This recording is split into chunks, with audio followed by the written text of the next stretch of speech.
Okay, good morning guys. Welcome po sa aking YouTube channel ni Danny Guzman, the handyman po ng Muntinlupa. Ayan.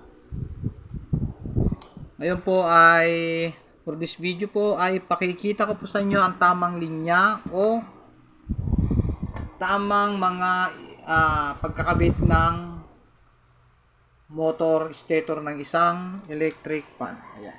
Meron po tayo dito isang bagong motor. Ayan po, bagong-bago po 'yan.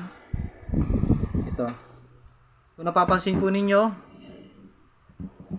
ang wire po niya ay mayroong 6 na iba't iba ang kulay. Maliban sa dilaw na nakahiwalay na 2. Ayan. Okay. Itong dalawang wire po na ito ay sa capacitor. Yan po lagi yan. Ayan, magkasama po yan. Yan, capacitor ng dalawa na yan. Yan, dito po yan.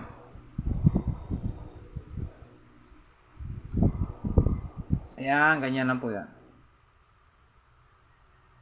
Makita. Ayan, tingnan ng kamay, taliri. Ngayon po ay itong 4 na wire na natitira. Ito po yung kanyang common wire. Green. Itong green na yan po ay sa common wire.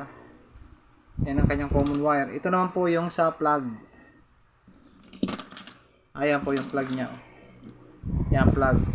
Yan magkarugtong kayo, magkasama po yan. Isang wire po ng plug. Yan sa common.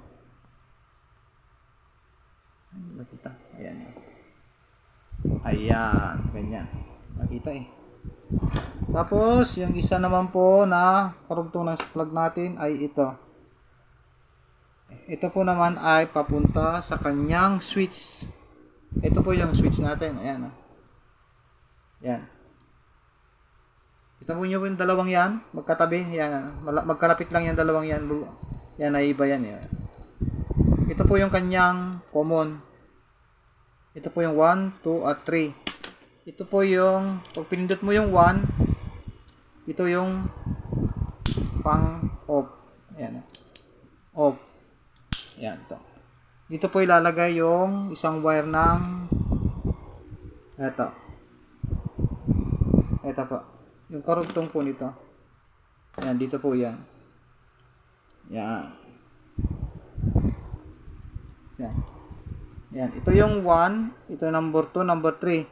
Ayan. Okay. Ito naman po yung natitirang wire ng stator. Ayan.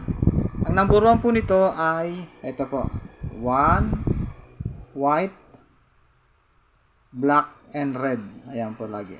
Ayan. Yung tatlong yan, yan po ang kanyang speed. Ito po yung 1, 2, and 3.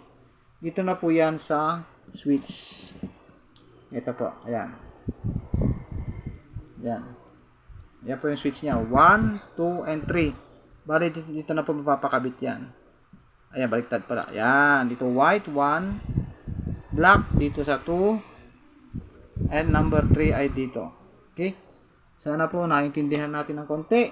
Pasensya na po sa ating papaliwanag at medyo tayo po ay hindi bihasa pa sa mga ganito. Nag-uumpisa po lamang po tayo. Ayan. Salamat po ng marami at God bless po. Sana kahit pa paano nakatulong po sa inyo sa ating munting channel. Ayan. Salamat po. Pakisubscribe na lamang po at God bless po sa ating lahat. Salamat po.